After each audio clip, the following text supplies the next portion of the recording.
Kapogi Clothing Collection guys with cap and t-shirt for today's video guys. Ito yung likod niya guys. Nakikita niyo po sa likod. Ayan. Tignan niyo po. Ayan o. Tignan niyo. Ayan. Okay. Alright. Hello guys. Good morning, good afternoon, and good evening sa lahat. For today's video guys, meron po akong ilo-launch ngayon. Ito po yung tinatawag kong Kapogi Clothing Collection guys. Ibig po sabihin po nito guys, nakikita nyo po sa aking harapan, meron po akong cap. Itong cap guys, ano lang to, optional lang po ito guys, yung cap. At syempre, ganyan lang po siya, ganito lang yung cap ko guys. Nakikita nyo po, meron po siyang Edward Locsin. Actually, palalagay ko pa yan ng mga social media account ko at saka Kapogi nakalagay ko. Pero optional lang po to guys ha. Hindi, optional lang po talaga to. Pero ang pinaka-priority ko po sa inyo lahat guys, itong t-shirt ko. Ito po t-shirt ko po na nakalagay po sa dito. Ayan, ito po yung t-shirt ko. Ito po guys, meron po siyang extra small, small, medium, large, kung anong size nyo po guys. Depende po kung anong gusto nyo po, okay?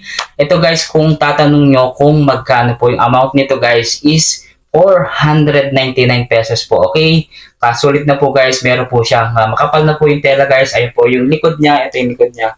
Makikita nyo po sa likod niya guys, may nakalagay po dyan na Edward Locsin. Ayan, wait lang. Ito po guys, bali nakalagay po dyan, Edward Locsin po yung dito niya. Ayan, dito po Edward Locsin. At tapos Kapogi ng Tarlac City. Tapos meron po siyang picture ko guys at logo ng Facebook, YouTube account at saka sa TikTok guys. At saka po sa may harapan niya guys, ayan po, nakikita niyo dyan is Kapogi ng Tarlac City guys. At siyempre, itong cap option lang po ito guys okay? Ito naman po guys, for only 499 po ito ha.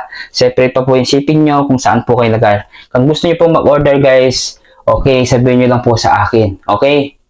Ito guys yung harapan niya. Ayan yung harapan. Yung sa may Kapogi ng Tarlac City guys. Tapos ito po yung nasa likod. Ayan po yung likod niya guys. Yung logo niya, ayan po. Tapos meron po siya logo. Tapos ayan po yung pangalan ko po dyan nakalagay po. Ayan. Kung nakikita nyo po, ayan, tapos Kapogi ng Tarlac City. Okay? Nakita nyo na po ba lahat guys? Ayan po. Nakikita nyo siya. Pero makapal po yung tela guys. Ayan, makapal po. Makapal yung tela. Ayan o. Ang brand po niya ay si Yalex. Okay? Tapos makapal din po ito guys. Sa loob. Ayan o.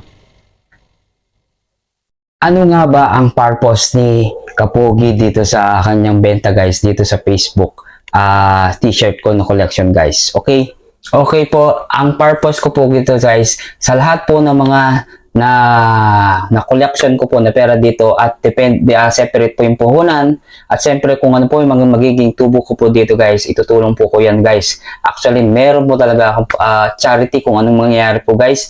Lalabas po ako sa aking comfort zone para lumabas at gumawa ng content sa labas. Okay, ganun lang po guys, talagang gagawin ko na po ito para po sa ating viewers at syempre hindi lang po para sa akin, para po sa lahat.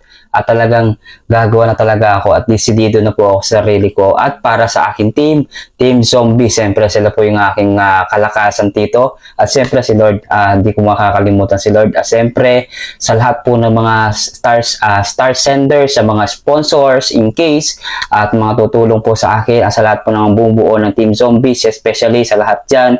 Maraming salamat po sa inyo lahat. Basta guys, ito po sasabihin ko po talaga, magsisimula na po si Kapogi na lumabas ng kanyang comfort zone. Kaya abangan nyo po guys, sa lahat po ng mga mag-aabil nito guys, marami po tayo matutulungan na tao. Okay? Ito po si Edward Locsin na Kapogi ng Tarlac City. I hope tulungan nyo po ako sa aking journey. Okay, ito po muli si Edward Locsin na Kapogi ng Tarlac City.